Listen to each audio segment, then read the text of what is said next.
Greetings, colleagues. I'm Dr. Barbara Dossi from Santa Fe, New Mexico, and I'm here in my home office recording today. Currently, I'm the co-director of the International Nurse Coach Association, the co-director of the Integrative Nurse Coach Academy, and the international co-director of the Nightingale Initiative for Global Health. And I'm Dr. Dita Marie Beck, and I'm in my home office in Canada's National Capital Region, Gatineau, Quebec, and I'm privileged to be continuing to collaborate with Barbie, Dr. Dossi, as International Co-Director of the Nightingale Initiative for Global Health. What a privilege to be with you today, Barbie, and with everyone who's watching this webinar. What a treat. Diva and I are very blessed that we came together in 1999 and we began to explore Florence Nightingale's life and really take a deep dive. So what we want to do today is to share with you our joy, our research, and we have titled this The Revisiting Florence Nightingale, Celebrating Our Heritage and History, Committing to Our Now and Our Future. Let's start by listening to Florence Nightingale's voice that is on the internet, and we invite you to listen with soft ears.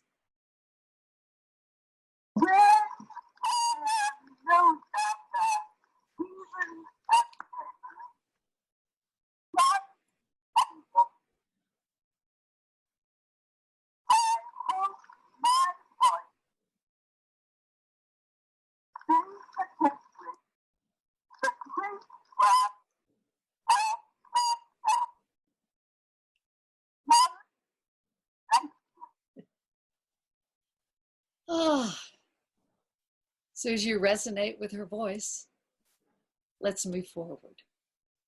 Right now, we are in April, just shortly before May 12th, 2020, which is Florence Nightingale's 200th birthday.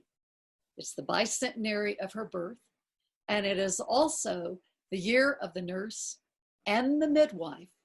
And this has been designated all of 2020 as this year of the nurse and the midwife by the World Health Organization. So in the 1870s, Florence Nightingale pondered what nursing could be in the future. And we are the ones that she envisioned. As Diva and I record today, we are right in the midst of the global COVID crisis. And it certainly has given us a renewed understanding when we say we are all in this together. And with this renewed understanding, we also have this appreciation for the caring, the compassion, and the commitment of nurses everywhere and what they are bringing to humanity during this global crisis. So Diva and I have 4 objectives for this session. We will explore first Florence Nightingale's legacy of caring, health, and healing, local to global. We will examine the role of integrative nurse coaching and the interprofessional collaboration to assist clients with new awareness and choice for health and well-being. We will discuss healthcare practitioners' role with the integration of the 17 UN Sustainable Development Goals. And the 4th one is really important. We ask you to consider what each of us can do and be as we move forward as a humanity. Having seen these 4 objectives, we invite you right now just to pause, take a breath, take that breath in and out, and literally let yourself go inside your breath. And set your intention for your time of being with us on this presentation. And say to yourself, my intention right now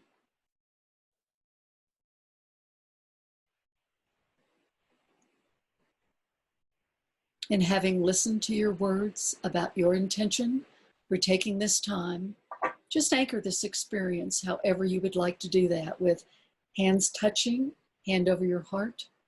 But your intention for taking this time to revisit Florence Nightingale's legacy for today and now and the future. Coming back, let's move forward. Florence Nightingale, born in 1820 and died in 1910. She's the founder of modern secular nursing and the first nurse theorist. So let's review Nightingale's legacy. It is remarkable. She was raised in a wealthy aristocratic family and expected to marry a rich man. You see here at the age of 4, she's sitting in her mother's lap and she has a little book in her hand. At an early age, she's already reading and taking notes. Her sister, a year and a half older, is standing next to her. Unusual for her time, she was an avid student. She was keen to learn about the world. And she was inspired by her grandfather Smith's commitment to abolish the slave trade starting in 1807.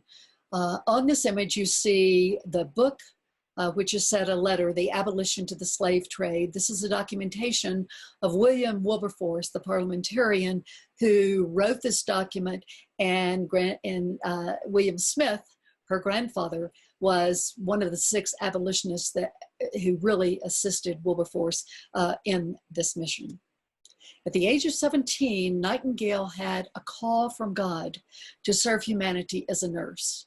And I will also say that 3 other times in her diaries throughout her lifetime, she also reports hearing this call from God to serve humanity. She trained in Germany in nursing, and she studied the historical French texts. She loved to read in the original and was privy to receiving many documents from many people throughout Europe on healthcare. She's most remembered for her service during the Crimean War, as you see here, 1854 to 1856. She's called the Lady with a Lamp, and she's loved by the British and the Turkish soldiers alike. We see here Nightingale, and she has the Turkish lantern, which is the actual type of lantern that she carried in the Crimean War. And as she would pass on the walls of the barracks where she was, the Turkish hospital, her shadow would be thrown on the wall. Soldiers were said to reach up and touch her shadow or to even kiss the shadow. She also became a nursing administrator, a nursing educator, and an ardent advocate for sanitation, clean water, environmental concerns, education, and human rights. And you will see all of these as we move into the United Nations Sustainable Development Goals. All of these are aspects of what Nightingale was dealing with in her lifetime. She also designed hospitals. You will see here in the very center of the diagram at the very bottom, the floor plan. This is Nightingale's pavilion plan, and there is a model that still exists of the original that she did. This is at Guy's St. Thomas Hospital. They have had mergers like we're having with hospitals all over the world. The Guy's St. Thomas Hospital is right across from Parliament and Big Ben that you see in the background across the Thames. Diva and I certainly wish that we would have known more about Nightingale and her passion for statistics when we were taking our first research courses and our first statistics courses. So let's look at this diagram just a little bit. Nightingale in the Crimea, she wanted to show 3 data sets.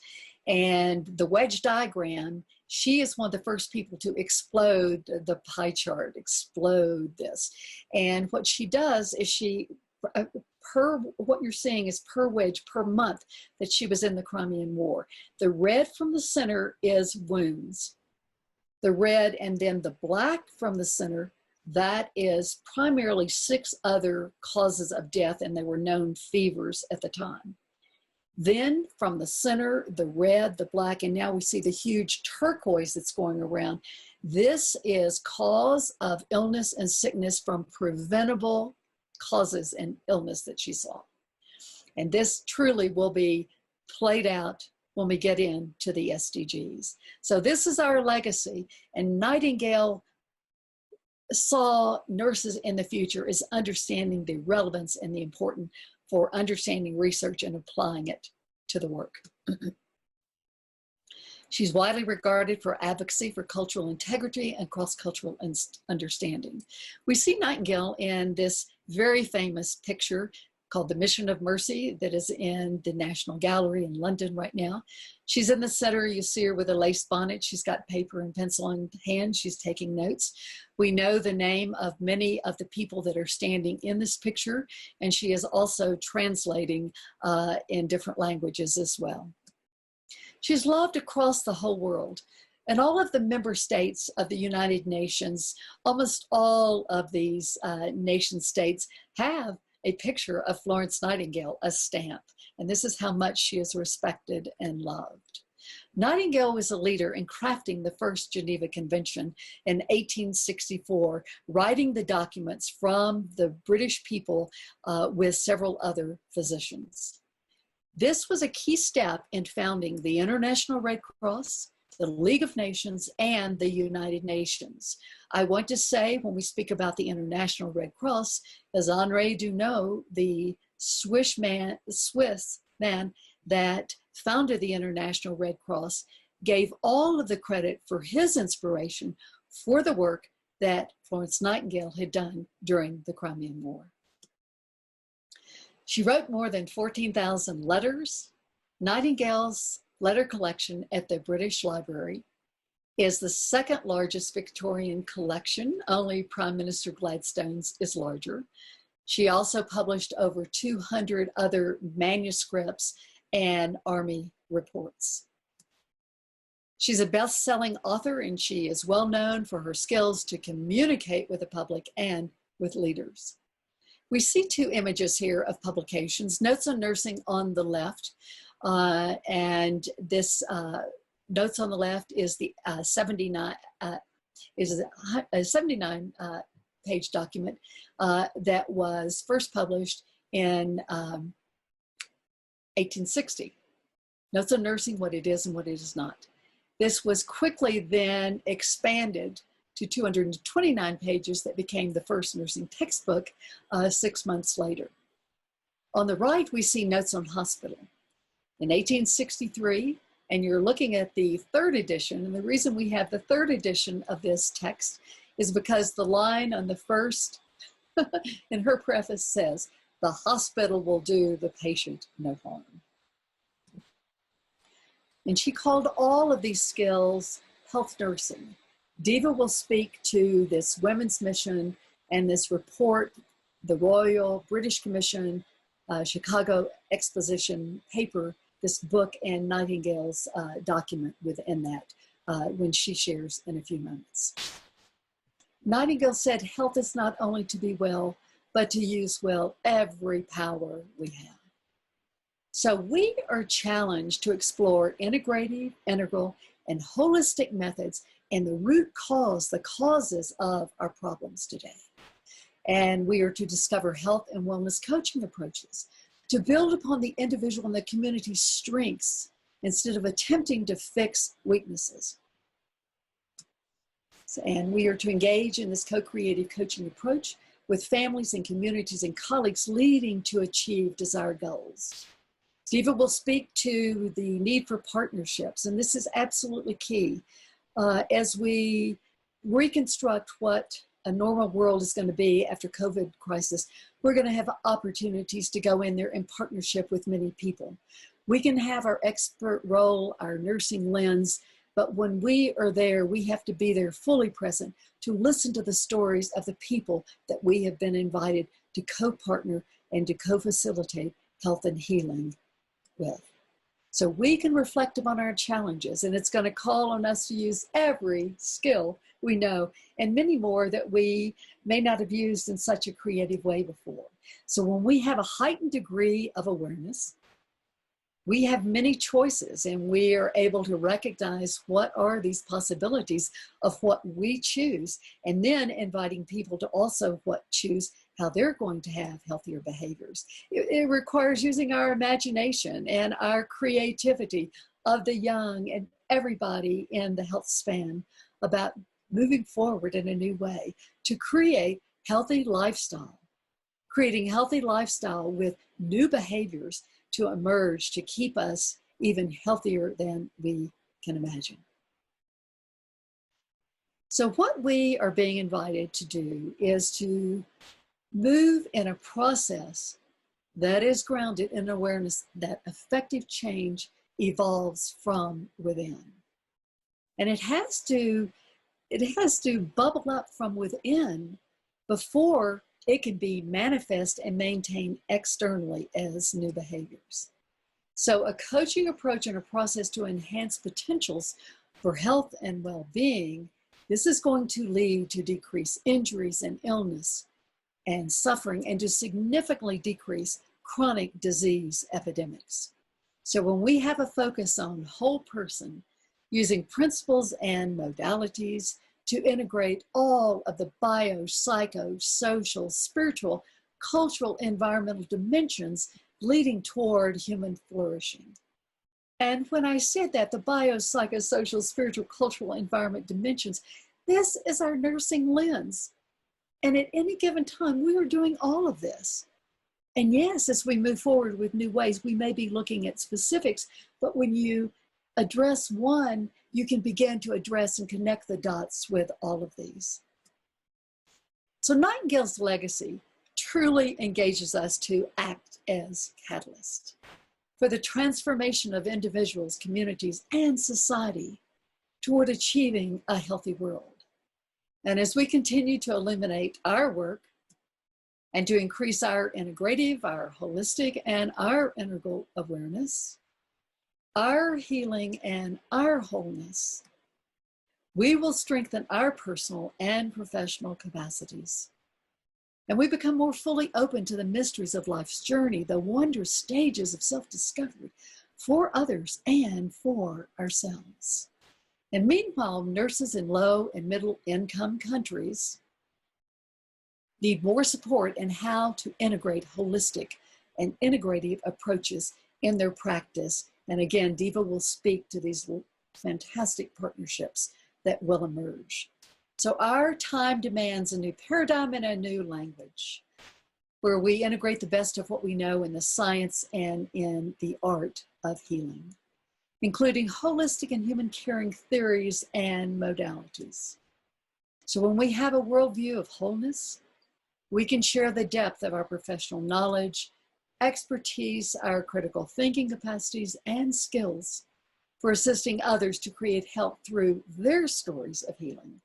Because everybody carries their story of healing. And when we listen to that, this is what helps them achieve their goals, local to global. Only by paying close attention to the heart of our mission and vision, with those words sacred and heart reflecting common meanings, will we begin to move forward with health for all. And Diva and I invite you right now, health for all. Do you think it's a nice idea or a critical goal? Diva and I in our work believe that health is a global commons. It's a bridge across boundaries, and it is a highway to world peace.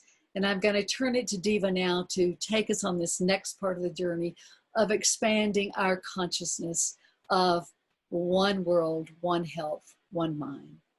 Oh, Barbie, thank you. Thank you so much for sharing all of the thoughts about a review of Nightingale's in-depth, far-reaching legacy for us, and also for sharing all of your commitment and understanding for what coaching, nurse coaching, can bring in Nightingale's legacy. So now we propose that we might become what Nightingale was herself, that we might become who she was: a global citizen, a health diplomat, and a health and wellness coach.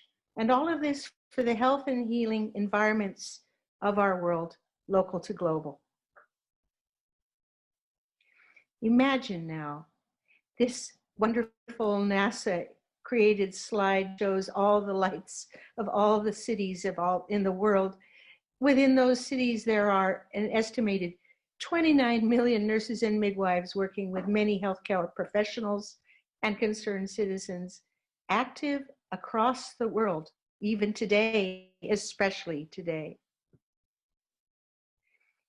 Now, these 29 million people are a legion of people that are implementing what is needed at the micro level of health. You see here a group of Czech student nurses taking each other's pulse.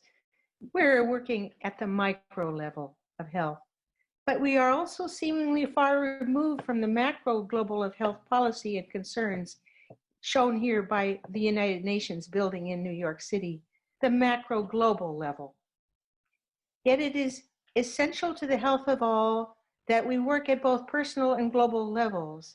Especially now, the COVID crisis has given us a better understanding that this is true. How do we bridge the gap between micro and macro? Nightingale left all nurses and concerned citizens with her own expansive macro worldview of how to carry forward her vision for health. This included what we now call environmental determinants and social health determinants. Environmental health determinants include clean water, food, houses, and places of work.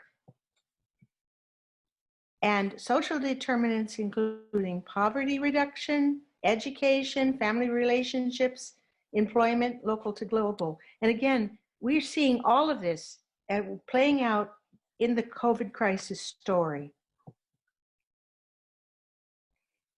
These are all tipping points. In this infographic, you can see that these are all tipping points for achieving a healthy world.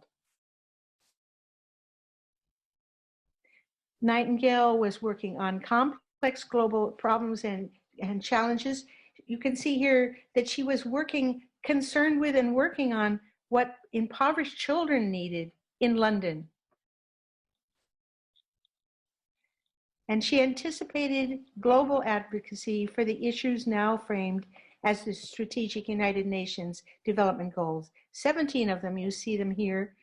We won't be spending time with all of them, but just to highlight that each of these goals are health determinants, and that number 17, Barbie, was making sure we highlight that global partnerships, this is something that we are calling for and we know that we will be achieving as we focus on it. We're going to spend some time now with a few of these goals to talk about what Nightingale said. Oh, first, as we advocate for these goals, this helps us to contribute to the global health agenda. And just briefly here, this is our friend Freshta Pupal, who was a UN youth rep for the Nightingale Initiative. During one summer, she decided to get herself down to the island of Lesbos and to literally welcome refugees, especially the ones who spoke in her language. And so this is a story, briefly, of Freshta's ability to achieve sustainable development goals with her work as a nurse. Now we get to Nightingale's quotes for a few of these SDGs. For SDG 3, good health and well-being, Nightingale said, sickness or disease is nature's way of getting rid of the effects or conditions which have interfered with health. It's nature's attempt to cure. And what is nursing? Nursing is to put us in the best possible conditions for nature to restore or to preserve health, to prevent or to cure disease or injury. For the SDG 4, quality education, she said, oh, teach health, health. To the rich and to the poor, to the educated, and if there be any uneducated, oh, teach it all the more. To women especially, to young mothers especially. For SDG 5, gender equality, Nightingale pondered, women dream till they no longer have the strength to dream. Those dreams against which they have so struggled, so honestly, so vigorously and conscientiously, and even so in vain, yet which are still their life. For SDG 6, clean water and sanitation, she was famous for this. She said, when well water of a very pure kind is used for domestic purposes and when epidemic disease shows itself, persons using such water are almost sure to suffer. For SDG 7, affordable and renewable clean energy, of course, renewable energy was not of as great a concern in Nightingale's time, But she had an interesting quote, which Barbie gave us before, and we can use it again. An interesting quote to say now that health is not only to be well, but to use well every power, including renewable energy, that we have to use. Health is central. It is a common thread running through all the 17 Sustainable Development Goals. And all of this points directly back to the work that Nightingale achieved in her time, to the work that we see that we can do in our time. Now, this slide is especially dear to me because it shows actually a nurse in Toronto, Canada, Kathy Crow, who has for a number of decades become a street nurse and created that specialty to literally give help and advocacy to the homeless people living in Toronto. And she is a good example where the UN SDGs clearly relate to nurses and to concerned citizens themselves as they work to achieve these goals today at grassroots level everywhere. Kudos again to Kathy Crow. Now, how can we be a voice to lead? We are fortunate to know that the International Council of Nurses created a campaign about that. And that was specific to leading to be advocates for the Sustainable Development Goals. Kudos to the ICN. And also to the Nursing Now campaign that's working across a 3-year plan, culminating with this year, 2020, to increase nurses and support nurses lead to learn and to build a global movement, which they've done across the world in this 3-year span. And now, just recently, on April 7th, World Health Day 2020, the State of the World's Nursing Report was released, and as a compelling case for investment in the global nursing workforce, for our education, for our jobs, and for our leadership. And here, the language again, to strengthen nurses to deliver 17 Sustainable Development Goals, in which they can therefore improve health for all, and of course, to strengthen our collective global journey as a humanity towards universal health coverage. Oh, and also just to say that if, for the midwives listening, the State of the World's Midwifery Report, updated from 2011, is going to come again 10 years later, next year in 2021. So now, what do we need to know and think about to create a culture of health? First, as we now know even more poignantly, we need to put more feet on the ground. To strengthen, develop, educate, and sustain nurses and midwives, millions more. Now, the second, we need to see the direct connection between motherhood and health and development. And by this slide, we mean, what is it that women bring? And what do we know about the concerns for women and their health that are important to creating a global health culture? From the statistics created in 2017 across the world, we know that there are still more than 800 women and girls who are dying and suffering today. 800 dying and suffering today during pregnancy and childbirth. And these pictures taken by a photographer in the Caribbean, looking at what was happening in Haiti at the time. And we know that one woman is suffering and dying every 1 3/4 minute of every day, 355 days, 365 days a year, every year, 24/7. And many of these people are dying alone. Imagine trying to deliver. And these deaths are preventable, and the suffering is preventable. And we also know when we take this on, that when mothers die, when we take these concerns on, we need to know that when mothers die, their families and their communities suffer. And their communities they lose a number of very important things related to the Sustainable Development Goals. They lose their health, their food security, they lose their viable economies, they lose their environmental sustainability, all of these things related to what women do for the world, and they lose their human security. When mothers die, their babies are left alone.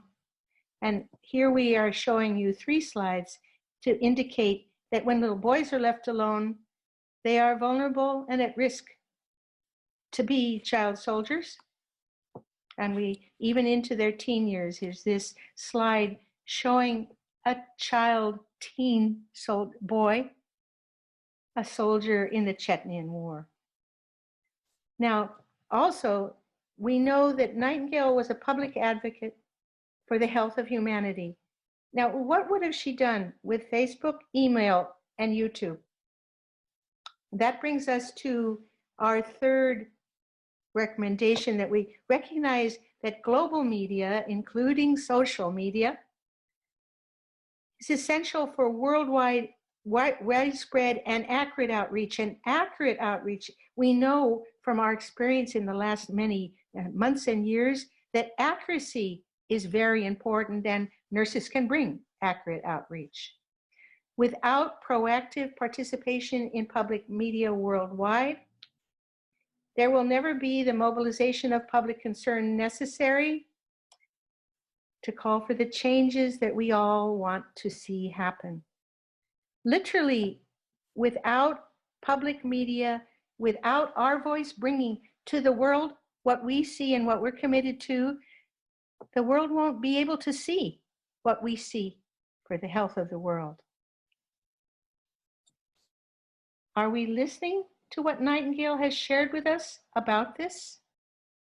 And just to say now, Barbie suggested that I bring this, the recommendations from the doctoral study that I made in 2000, 2001 and 2 of Nightingale's Sick Nursing and Health Nursing chapter that was, by the way, submitted by Queen Victoria to the 1893 World's Fair, the first fair to feature the contributions of women. I was privileged to study this essay, this chapter, and the recommendations that came from my research are directly derived from my understanding of what Nightingale wanted us to hear in her time. Recommendation 1, make health and influencing positive health determinants a top priority in human affairs. We know this better than ever because of COVID.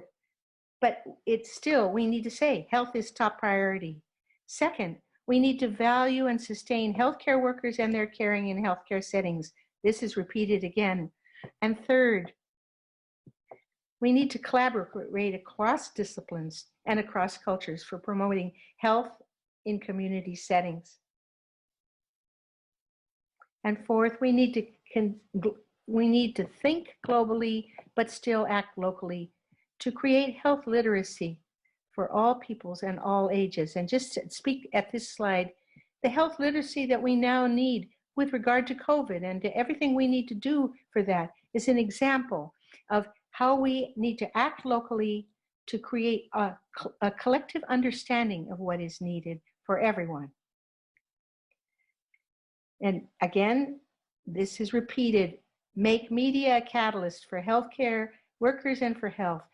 Again, this is happening for COVID, but we need to take this on even more to help people to understand widely what it is we understand as nurses.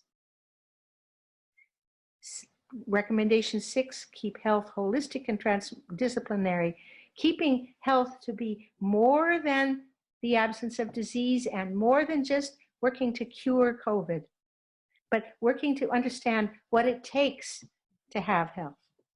And number 7, in response to what Nightingale did herself, answer your own calling. Now, at this stage, we invite you to come again to thinking about what the intention that you set for this webinar, for this presentation. What did you think about? What was it that you wished for this webinar? And to come back to a sense, of your own calling. Again, take a deep breath and ground yourself to ask, what is my calling? And remember the calling that you've committed to as a nurse and as a concerned citizen, considering the health of the world in the year 2020. And as you come back to the room with us, we've decided to share a prayer that I was privileged to create and share that has been widely shared across the world. And I've been asked to read this to you and hope that this helps you to be with the sacredness of what you are feeling for your calling today. Today, our world needs healing and to be rekindled with love. Once Florence Nightingale lit her beacon of lamplight to comfort the wounded, and her light has blazed a path of service across more than a century to us. Through her example and through the countless nurses and healers, including you, who have followed in her footsteps. Today we celebrate the flame of Florence Nightingale's legacy. Let that same light be rekindled to burn brightly in our hearts. Let us take up our own lanterns of caring, each in our own ways, to more brightly walk our paths of service to the world, to more clearly share our own noble purpose, our own callings with each other. And may human caring become the lantern for the 21st century. May we better learn to care for ourselves, for each other, and for all creation. And through our caring, may we be keepers of that flame, that our spirits may burn brightly to kindle the hearts of our children and our great-grandchildren as they too follow in these footsteps.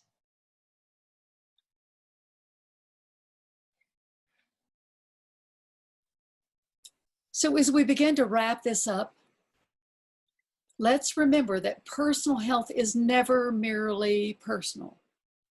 If our consciousness is unitary and non-local, that meaning that consciousness is fundamental in the universe, that when I think about the suffering that is going on in my community, throughout the United States, throughout the world, we must remember that we are all one. And let's take it down to a very basic level. There is never a distinction between the health and well-being of this blonde-headed baby on the left and this boy sitting on the curb in a village on the right. We must be concerned about the health of all.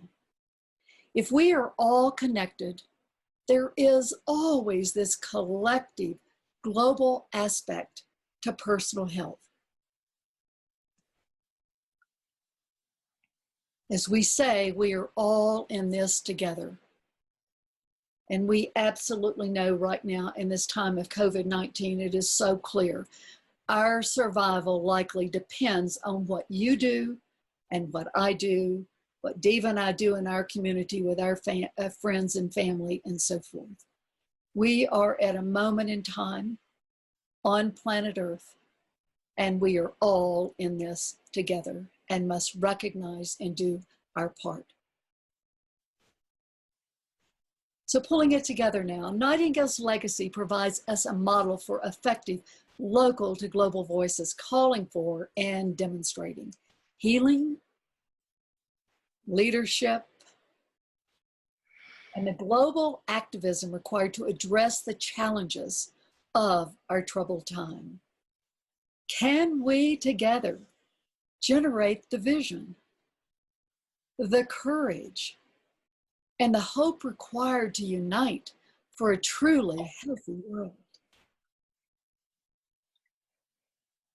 Our challenge is to be very familiar and recognize that these UN 17 Sustainable Development Goals are part of transforming the health of our world by 2030. And these are not something that we don't think about every single day when we are with our clients, with our patients, with our families. We are looking at a lot of these. And please think about how you are doing it, because you're already involved in all of these at one level or another.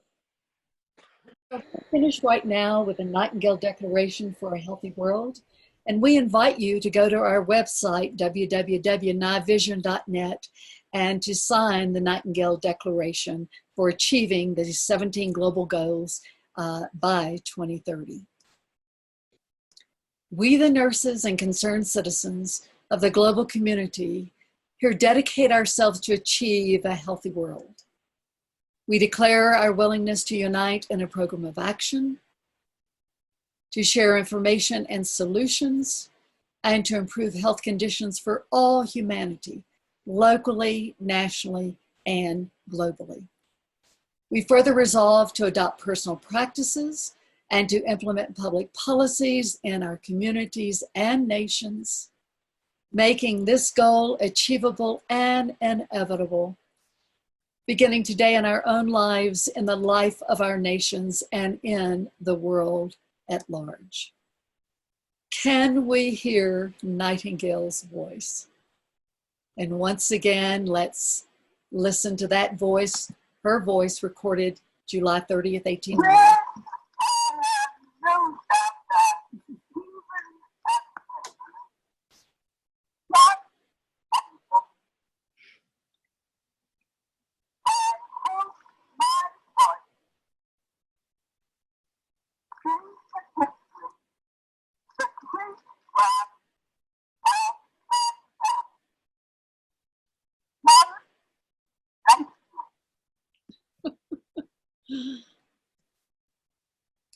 We want to say thank you for allowing us to come into your life today.